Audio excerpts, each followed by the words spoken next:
Look.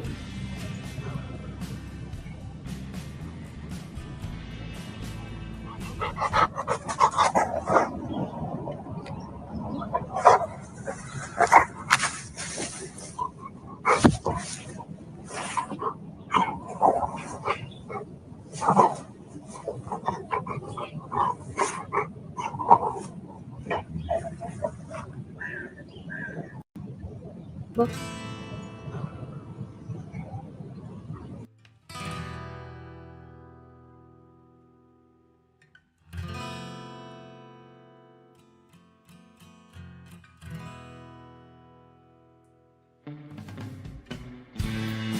Well, hello there, partner.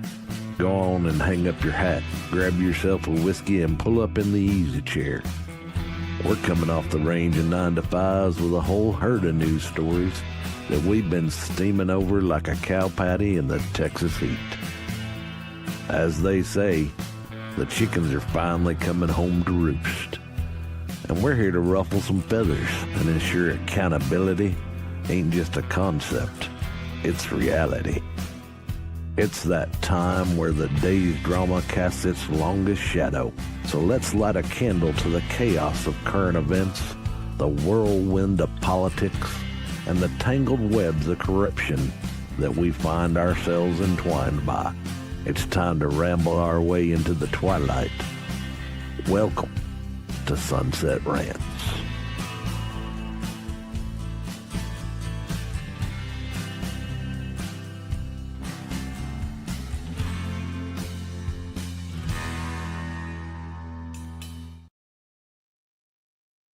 Hey, where is Hello there. Miss Red? Nice to see you around these parts again, partner. Yeah. It's Hey, well, it seems like it's been a day. all good, man. It's always enjoyable to have you around. Everyone else, thank you so much. Welcome back to Sunset Rants. Catch you up with everything going on in the world after work. This is a Thursday edition. I got a bunch of some interesting stuff going on. Couple slumlords catching their due deserves.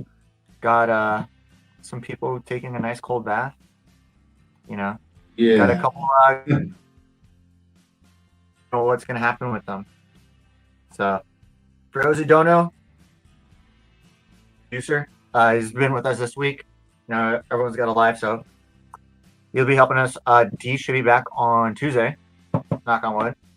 You know. Yeah. But Brian, how you doing today, man? Oh, yeah. Easy day for me. You know, I really don't have a boss I report to. You know, I just kind of work on getting the outlines up for everybody and trying to make sure this thing kicks off in a smooth manner every night. Some nights go better than others, but you know, is what it is. Just depends how much whiskey or Coors Light's involved. Yeah. Well, there's some of that. And I'll be honest with you, I'm kind of under the weather. I'm not feeling 100%, but you know, we're going to soldier through it and get to it. Well, I'll hold you up. So, but no, thank you for everything that you do. And for everyone else, you know, come hang out with us. You know, I know we got the QR code popping up here. You want to see what we do? Check out our website, see all our episodes and everything, who we are, what we do, and what we like. Right up there. You know, come join us. Yeah. But with that, we'll just go ahead. We'll take it away, and we'll start into our first story. And this is coming from Sinbic. So, NBC. Yes. So let's see what we got here. Just a little easier for you to read, hopefully. I got it on my other monitor, so Okay. I do appreciate it. A federal appeals court on Thursday granted the Trump administration's request to temporarily pause a lower court ruling that struck down most of President Donald Trump's tariffs. You guys haven't seen this. Some judges that aren't empowered try to get some stuff done, but necessarily doesn't mean it's going to stick or it won't stick. What they're trying to do. The Trump administration had earlier told the U.S. Court of Appeals for the Federal Circuit that it would seek emergency relief from the Supreme Court as soon as Friday if the tariff ruling was not completely put on pause. The judgment issued Wednesday night, so yesterday, by the U.S. Court of International Trade is temporarily stayed until further notice while this court considers the motion papers. The appeals court pause gives Trump administration some breathing room while it prepares to argue that the trade court's ruling should be halted for the duration of the appeals process. So, yeah, I don't think that they should be getting involved as far as like stopping what he's doing. You know, it's not doing us any bad. We used to do this years ago. The only people that are whining and crying is the what is it? I just read it with the trade, the International Trade Commission, whatever it's called. Yeah. And then China's the only people who haven't been following it since the day one that they got in there. So it's like you know, that the rest of the world expects the United States to act with one arm tied behind its back. Yeah. While they're allowed to just do any damn thing else. You know, we muzzle our own potential and energy production in the name of some lofty carbon footprint goals that, oh, by the way, China and India don't give a shit about. So no, why do we hold ourselves back? No, they're the worst people in the world when it comes to this. Like they literally, like, they are number one when it comes to pollution. That and I think is some parts of Africa. Yeah, like the mining and like the ship decommissionings and all that stuff. But you know, and then they really will do anything. I feel like all these people are just getting paid, and they will do anything just to put a dampener in anything. right. You know, and it just kind of sucks to see that like this is actually what they do. So let's see how a president can impose tariffs on national. So as a Section 232 Trade Expansion Act, 1962 for national security concerns, another one for unfair foreign trade practices, which is the main reason why we're doing it, during national emergencies, and a safeguard measurement against import surges. So all the reasons why that they exist is the reason why they brought them back. And now that the countries that are whining and crying, well, the thing is, they fucked it up for everybody. Now this is coming to it. Yeah. And then you have like these fucking like arftards, like the Rudy Rangers, just falling in line because they're getting some money in the side pocket. Or they'll just do it just because the president's doing it. They'll literally go anything they can. They'll do anything they can. And it's really pathetic. And he's like, we are living under judicial tyranny, White House Deputy Chief of Staff Stephen Miller wrote Thursday morning. Like, the judicial coup is out of control. And that's what it is. It's like the Supreme Court needs to put it. That is exactly what it is. Yeah, I'm looking through Grok to see if there's anything like really breaking about this, but so I did see something pretty much that they did let it slide. Yeah. Let me see. I just saw it like about. Let me see history. Appeals court temporarily reinstates Trump tariffs while case is reviewed. That was about. I just saw it probably like. Yeah. So. Oh, this is a good one right here. If you Thanks, Vash. You follow sports at all. It says DC Circuit Court of Appeals just pulled its best impression of Lee Corso. So the trade court says, no, Trump, you can't impose these tariffs this way. The court's appeal says, not so fast, my friend. Lee Corso right there. That is funny. So I guess we'll just kind of see how this goes. And then one of them deals you just got to kind of see how it plays out. Ultimately, all this shit has to come to a head at the Supreme Court. I believe Trump's press secretary came out and said pretty much as much today. Yeah. So,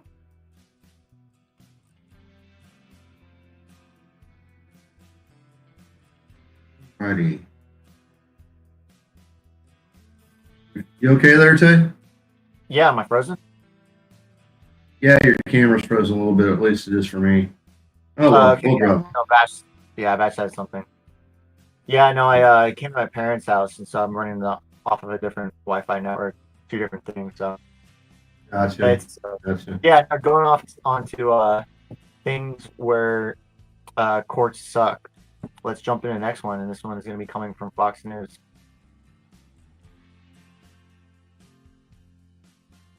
Supreme Court limits judges' authority to block infrastructure projects over environmental concerns. Huh? I would call this one a win. Huh? I would call this one a win. Yeah. No, but I'm just saying, like, everyone's always trying to do something. The Supreme Court on Thursday limited the authority of judges to block infrastructure projects due to environmental concerns. I'm thinking of something right now. Judges handed down the lone decision Thursday morning, slightly curbing judicial authority at a time when President Donald Trump's administration is loudly complaining about alleged judicial overreach. The case, 7-County Infrastructure Coalition versus Eagle County, relates to the National Environmental Policy Act, NEPA, and requirement for environmental impact statements. NEPA does not allow courts, under the guise of judicial review of agency compliance with NEPA, to delay or block agency projects based on environmental effects of any other projects.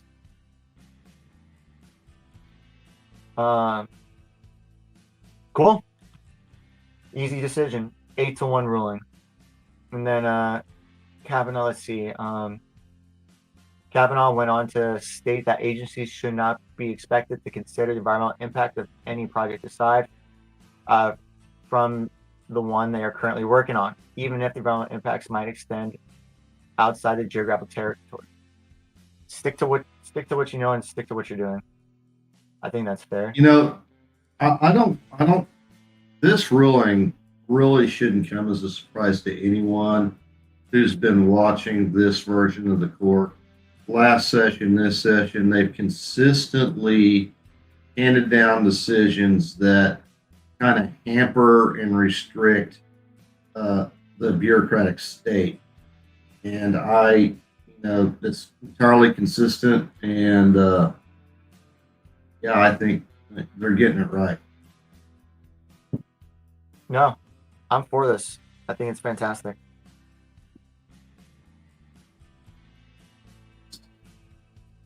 Then I'm just trying to see if there's anything else. Yeah, it's pretty cut and dry on.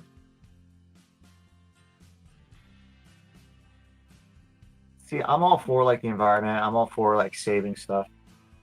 But when it comes down to like stupid stuff, like say like I don't know, say if there was, hear me out on this one, team. All right, team, hear me out. Say if there's like, I don't know, you live in a state on the coast, and it's a dry state. I don't know what state, but I'm just making this up as I go. But so you use your reservation, like your reservoirs, to help like feed, say if there's like a random fish or something, right? Now those are your reservoirs, like for emergencies, if there's droughts, if there's a fire, it's supposed to, go for that.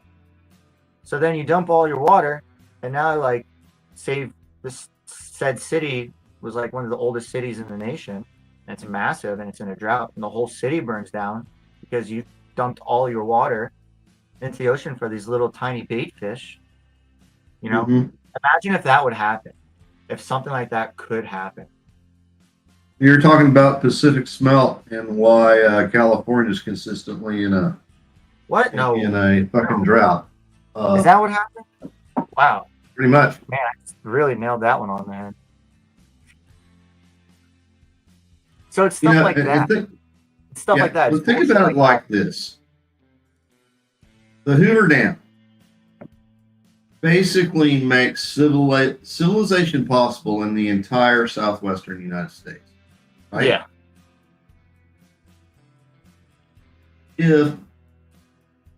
If all of the environmental impact studies that we have today were required back in the 30s when they were building Hoover Dam. You think Hoover Dam could have ever got freaking built? No, fuck no. Hell no. Anything that would have been done, that could have been done, would not have been done. You know, even if, what was it? Was it JFK? Was he the one that, no, it wasn't JFK. It was Hoover, FDR. I forget who. It definitely wasn't JFK. But when they made the interstate, that would have That was never Eisenhower. Eisenhower. Okay, that would have never been accomplished, like at all. You know, if everyone's like, oh, well, there's this really rare bird, or this and that, or this little tiny fish that only lives in this one place. Like, fuck them fish. Turn them into crackers. I mean, take this hot take here, but one time in this country, we damn near eliminated an entire species of megafauna so we could lay railroad tracks across the Great Plains. I mean, I don't know if we need to go that extreme anymore on infrastructure projects, but what I'm saying is we never once upon a time, we never let shit like this stop us. So back then, what happened? Yeah, so I mean, if you even go back then, that's a little different story because, like, one, we didn't have anything of knowledge about like what the fauna was, anything about the lay of the land. For the most part, I mean, it's super exact. We have an idea, but you know, and even with that, it was only like 3 miles out, or like a mile and a half out on each side that it was. Right. So if there was any kind of megafauna or that, 2 miles. Oh, what I'm talking about is, we basically, made the North American bison basically extinct. We brought them back, but oh, okay. Mainly, okay. Yeah, we had to get those bison herds out of the way so we could lay rail. I mean, I kind of wish I was there. They do taste good, so if you ever had a bison. See, bullshit like this will prevent me from having bison burgers. So I am glad that I can continue. Hopefully, knock on wood, we'll raise a bunch of ostriches and I can have my ostrich burgers, my ostrich omelets. So, no, I think you're right for this one. But you want to get to some wild shit? Some like terraforming shit? Sure, talk about that. You have a story for that? Yeah, we do. Did you end up finding the video of it on the side? Did you drop a link somewhere? I can. I saw Asmongold earlier. But for those who don't know what we're talking about, there was this huge landslide. Over that's our international segment today. Yeah, that's right. This is fucking wild. Yeah, this is wild. Holy shit! You're trying to transition. I'm an idiot. Here we go. Yeah, you're a little under the weather. It's okay. Yeah. So are these people. Damn. For real. So this is massive right here. What just happened? I'll just read it off to you. While I read it off, you can find the video of the whole thing because I have it on my screen. A village in the Swiss Alps has been buried beneath ice, rocks, and mud after a massive piece of nearby glacier had collapsed. On Wednesday, a landslide from the mountainside of Berchtesgaden Glacier, located in Glacial Valley in northern Switzerland, flattened homes in the alpine town of Blattern after a large chunk of glacier broke off. Bethan Davies, professor of glaciology at Newcastle University, UK, told ABC. The collapse occurred as a result of cascading disaster, Davies said. There's no concern of flooding the river Lonza due to debris from the landslide. But it's hard to tell just how monolithic this is, like just the sheer size. The mountainside of the glacier had been unstable since last week when millions of pounds of rock debris fell into the glacier surface, Davies said. A load along with warm temperatures on Monday accelerated glacier's collapse This is a marked acceleration. Lots of cracks started to form, signs, and there's videos of this. It is fucking terrifying. And yeah, this photo right here, this one right here, this is the one.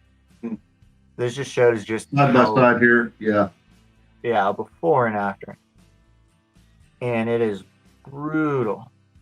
I feel bad. Mm-hmm. I was seeing like some people died, then no people died. What do we got here? Let me see. The village buried under ice at 28 dead, 40 missing. Experts blame warm spring and unstable glacial shelf. Event equivalent in magnitude of 4 earthquake. Yeah.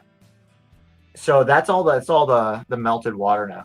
But here's the thing, you can't clear out the debris. Like No. it's just that's it. You let it melt and that's it. And it's just fucking terrifying. I feel bad for all those people. You know, like completely. And then you'll see like those. Oh, here we go. Here we go. Okay.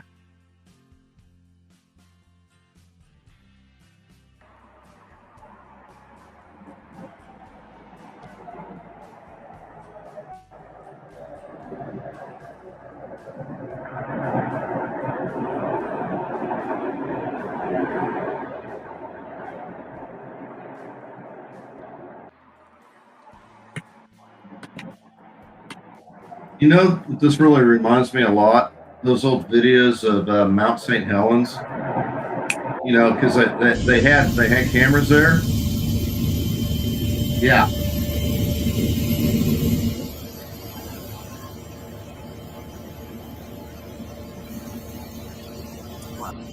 It is just awful. Mm-mm-mm.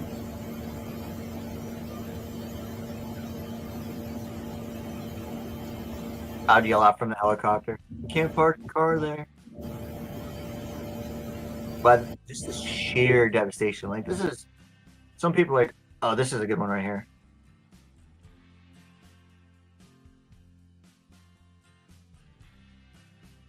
I feel bad, you know. Yeah. You can't do anything about it. Like, what do? You can't rebuild. You just move your house or rebuild the houses down in the valley. If you live in a valley under these mountains, you know that's bound to happen. Like nice, beautiful, quaint little village you have there until the mountain comes down, decides to come down and bury it. Be a shame if an avalanche happened. Right. Be a shame if an avalanche happened. Took your nice chalet out. Yeah. Yeah, and I want to say it's like, oh, like all these like hippie weirdos, like, oh, global warming, global this. I'm like, we're actually cooler now than anything. Yeah. Like historic records that on seasoning on the seasons, that's different, but that's coming down to like the polar shift, like on the axis, like that's completely changing right now. So even with that being said, I'm like, even the you're not even in Tornado Alley right now. Tornado Alley's moved over to like the Colorado area now. I mean, you know, talk about the myriad of things that can happen tomorrow and kill us all. There's pretty good evidence, like you talk about the magnetic pole shift. Okay, that's going to be kind of devastating. You know, you've got these weather patterns, extreme weather patterns, you know, developing because it's a cyclical thing. We just happen to be living through the point of the cycle where this stuff happens. Yeah. And there's at least 3 rocks that could potentially, that's out there, that could potentially impact the earth, you know, and cause destruction on the order of Hiroshima. So we got all that going for us. Yeah. Dude, today I drove Awesome, I drove my truck through a small tornado today. Like literally. I saw you. Is that when you dropped off a line? Yeah, no, because I was driving and like there's I-4 to 95, right, in Florida. So I'm here, And so there's this torrential storm. I took a screenshot of it, and the storm, like, it's like people are like, oh, wait till you drive through Florida. So this right here, this red, it was cruising with me all 60 miles through it, like literally the same idea. So I driving through like 6 inches of water, lightning bolts, like I was freaking So the out. heart of the storm, you were just tracking with the heart of the storm. Yeah, for about 45 minutes. It was wild. And then I was like, why is there sand blowing up on my truck? Because there's a difference between like sand and like some water droplets. And then I crossed over the bridge and there's a freaking like funnel. And I'm like, gung ho. That's a freak of nature kind of shit. Like stuff like that. That doesn't happen. Yeah. Right. That's not global warming. It's just timing. It's timing. And a lot of that, I saw another weird weather pattern. There's a lot of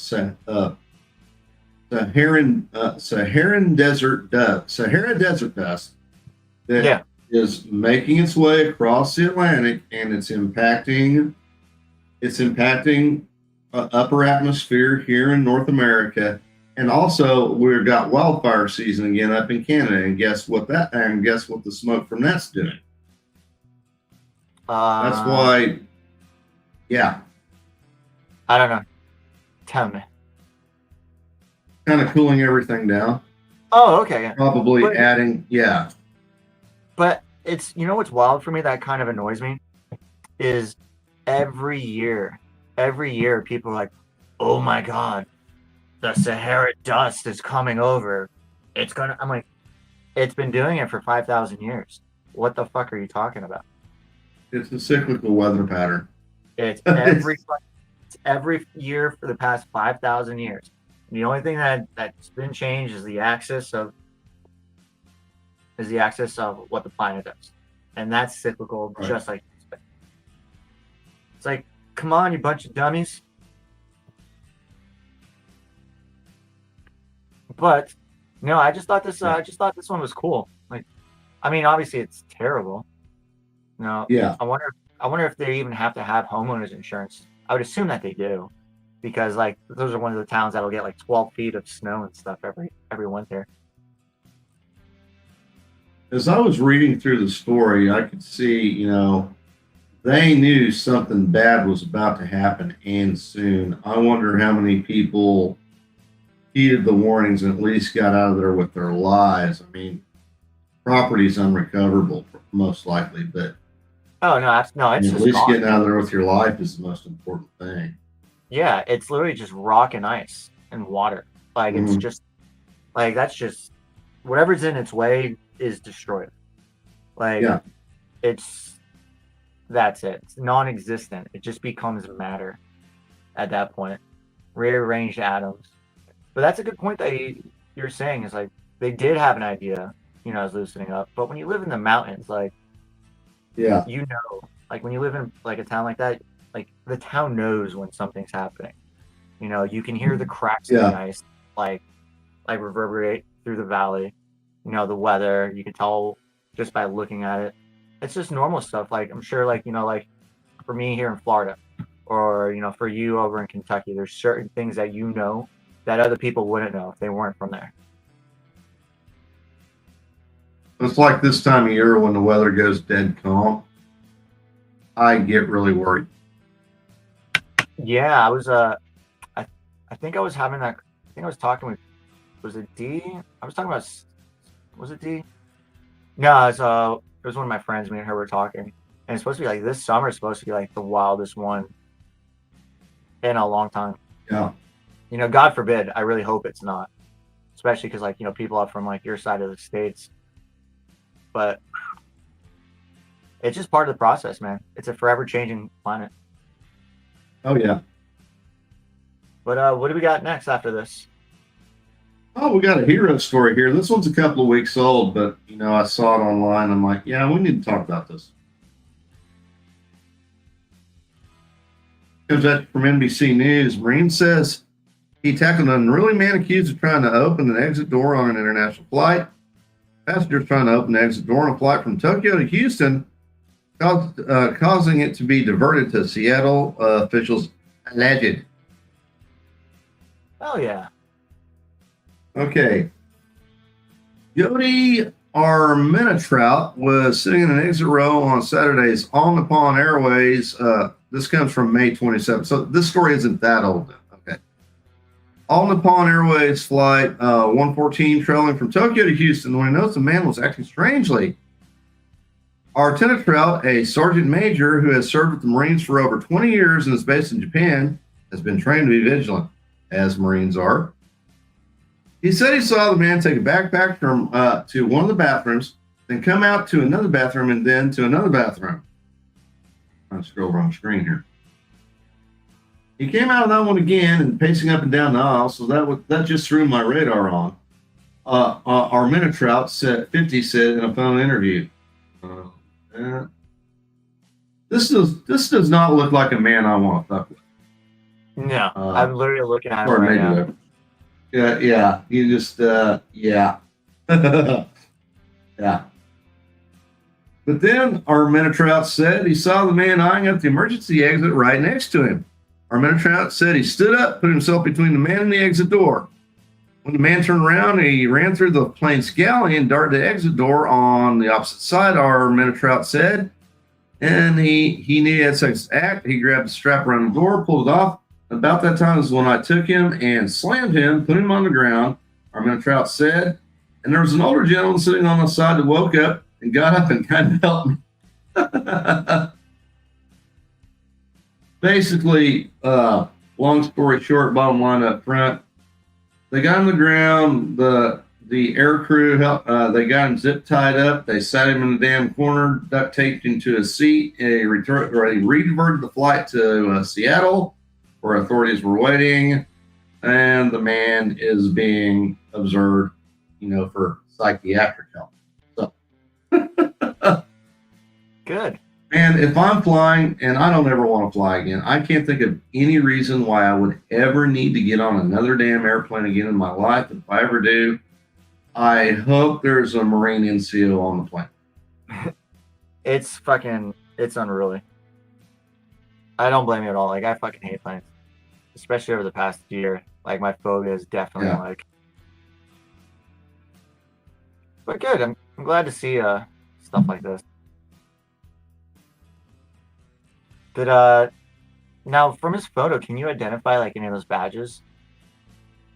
Let me take a look there. Well, looks like he's a expert rifleman and something else. So he's wearing an expert marksmanship badge with 2 class. I don't know. At least one of those is a rifleman. I don't know what this other qualification badge has got on. That top ribbon's a meritorious service medal.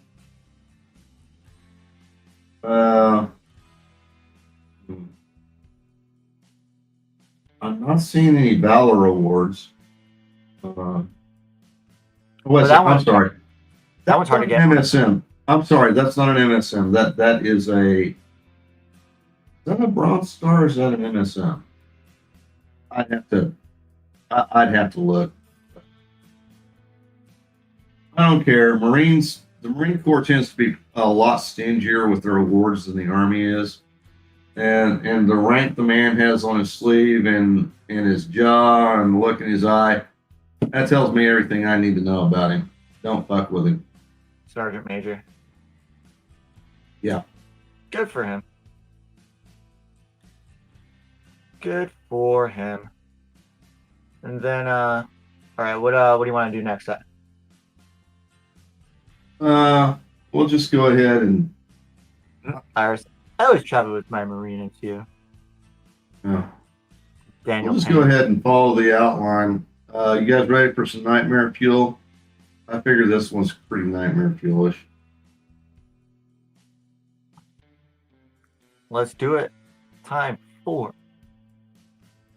With bomb.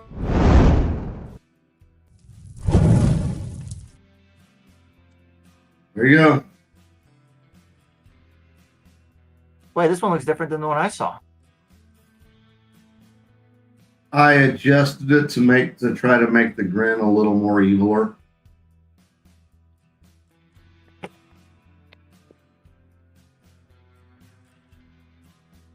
He's got a train in his crotch on mine. Oh.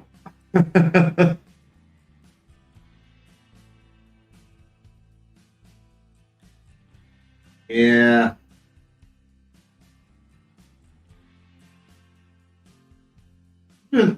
Yeah, Iris, I know he has 3 feet, but try to think of a goofy caption for this image. I mean, I was going for something that was going to hopefully kind of terrify, and do some nightmares, but I guess I'm not imaginative enough in my AI prompting. I mean, he has a very like Pennywise kind of look on his face on this one. Yes, he does. I told it to give it a sinister smile. And he has 3 feet. He has 3 feet for some reason.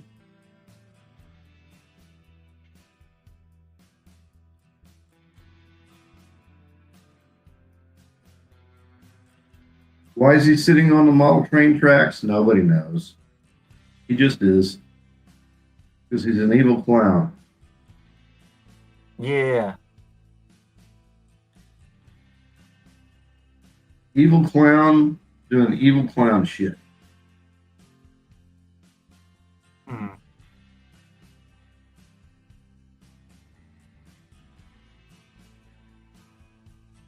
hands are weirding me out. Looks like he's trying to get some dome.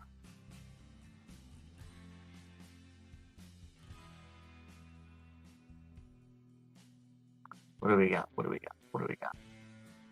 Nobody's commenting. Nobody. Well, this one's hard.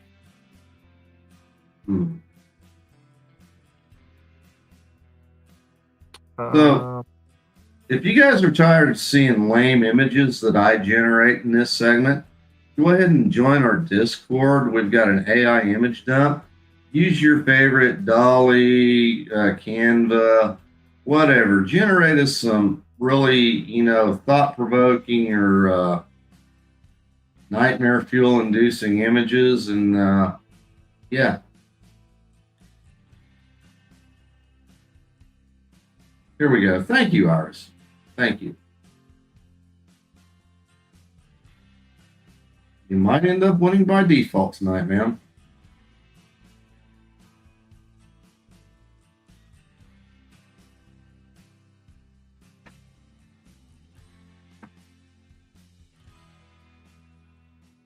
Did mine pop up?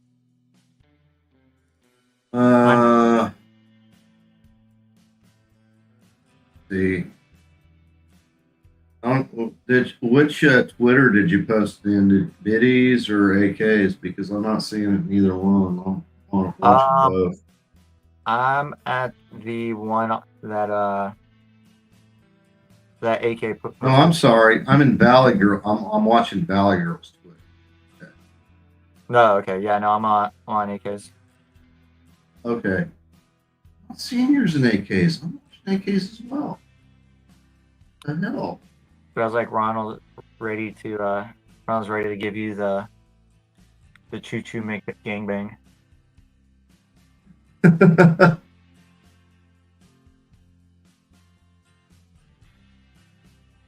And mine just went through. I don't even see yours. I don't know what's going on.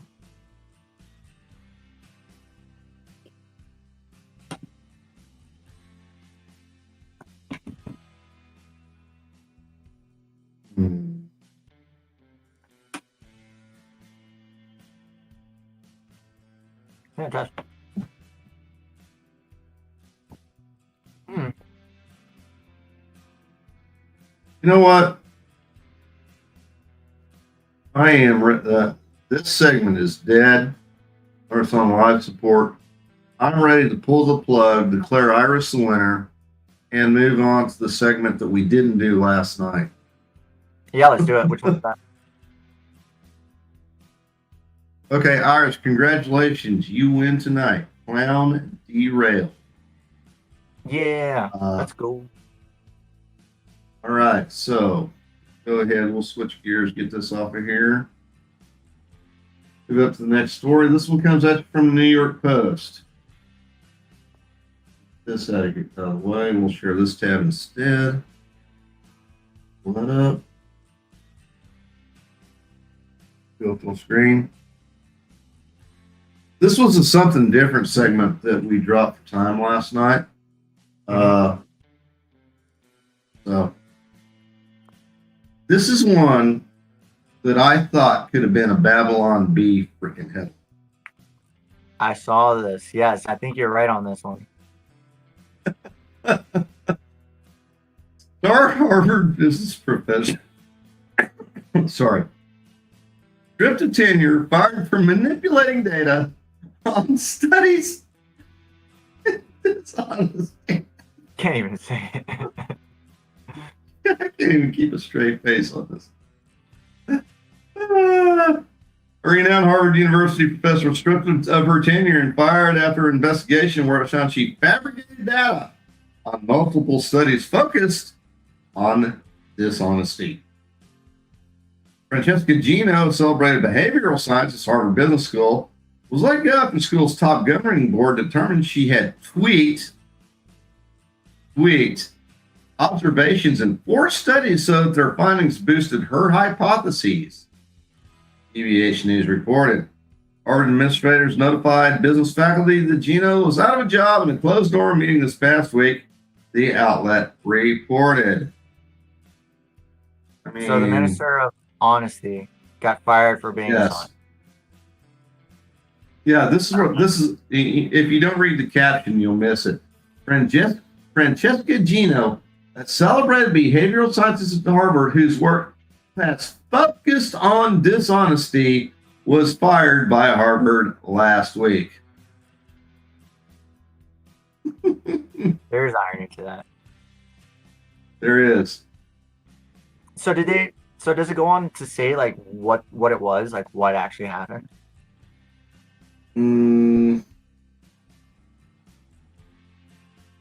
Let's see. Authored 140 scholarly papers, signed numerous awards, scrutiny.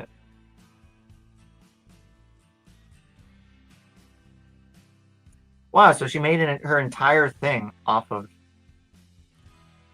Yes. There's definitely some irony to that. Like her entire who she is off of. Yes. About honesty. Nope. Yeah.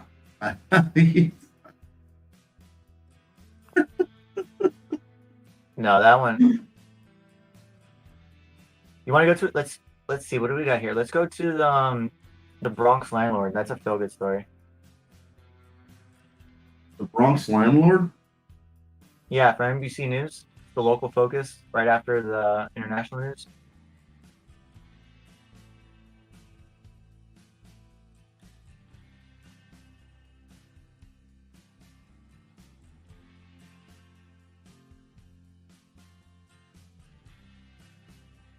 Oh. I make it into the outline. I totally miss it. Oh, that's okay. This is a feel good story. It'll make you feel yeah, we got time to cover, so yeah. Oh, what's wrong one? That's Marine. That's a Marine Corps story. We hit that one. Yeah. Then why is it going to that? I just confused. Well, anyway. Oh, you know what? You know what I bet it is? Huh? The AI assistant probably had something else stuck and it parsed the wrong story. Oh, okay. Well, either way, I guess we could. So a Bronx landlord Alexei Morozov found dead in building basement. He was known for violent evictions, illegal unions, and harassment. Residents described years of abuse and broken systems, video evidence tampered, NYPD investigation underway. Community activists suggest this was justice the courts ignored. Building has history of city citations. The trending on X goes to it. The case has ignited debate. So this guy was just a total dirtbag. He was a total shitbag. Yeah. Let's see what we got. A 54-year-old landlord appears to have killed 3 of his tenants inside a home in Queens on Tuesday over unpaid rent. I don't know if that's the right one. I don't know what's. Let's start scrubbing this crap better. See if I could find anything good. I can't either.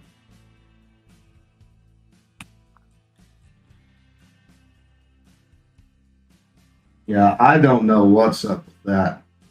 I'm gonna have a stern talking to my AI assistant about this because if you look at the outline, the link I gave it, because I didn't have the AI search out the story for me. I already saw that story and I told it, we're using this one. And then for some reason, it went ahead and it summarized another story, and the other story it summarized, not quite sure what it did. So that's the danger of AI right there. No worries. But we can still close up a little bit early tonight. What do you think? It's a nice, relaxed night. Everyone's watching the right now, so. Yeah, we're not gonna hurt anything by closing it out early. So team, thank you for being here, Brian. As always, thank you for jumping in. It was cool to hang out. No problem. To hang out with you on Tuesday and tonight. It's always a pleasure. Hopefully next week we'll have D back, but if not, I'm cool with this. Did anything kind of like stick out to you or interest, or just another day what we do? Just another day in what we do. Honestly, I think the Supreme Court story, even though it, like I said, when we were talking about it, I don't think it's a surprise with this court that they would rule in this case this way. I don't really find that surprising at all. But at the same time, I think a lot of folks are kind of they're knee jerking about the up and down roller coaster ride that the Trump agenda has been having with the courts, the frustration that we're having with Congress on implementing the Doge budgets. But if you take a step back and look at the long view and look at what the courts are actually doing, it's trending the right direction. It's trending back the right direction. So I think everyone just sit back and take a chill. Let the ANIFA and those idiots, let them take the streets and make asses of themselves. Everybody chill. That's my advice. Yeah, I think you're right. Go out in the woods. Disconnect from the internet for a weekend. Try that. Yeah. I got too many mosquitoes for that down here. I'll be dead. I look like that meme where he's dying, dehydrated. He's like, but I think that's perfect, and I couldn't agree with you more on that. But that, if you guys want to hang out with us, talk with us, I know everyone's kind of watching the basketball game right now. I'm about to as well here in just a few moments. But check out our website, riseofmiddleamerica.com. QR code right there will bring you to it. You see all our beautiful faces, everyone's episodes and separate shows of what they do. Join it. There's a lot of people. I saw a lot of people on earlier today, and I was just in the middle of driving through a tornado, so literally no pun intended. I was shit. I'm glad you got to where you were going safe now. Dude, yeah. Like my truck's 6,000 pounds and it was like being pushed sideways. Like I was like this. It was terrifying. That's crazy. But if you're too drunk to walk, drive home in an Uber.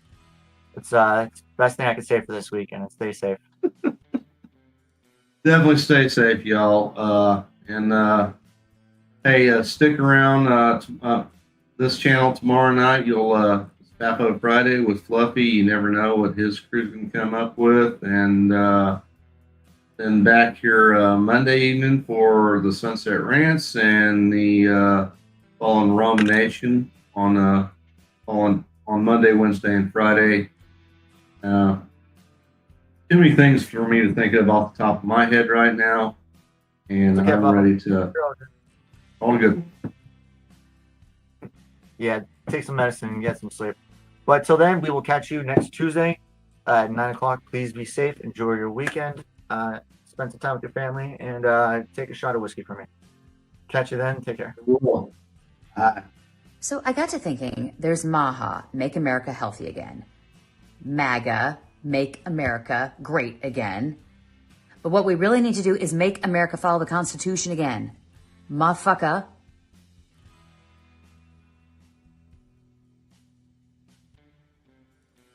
That sounded better in my head.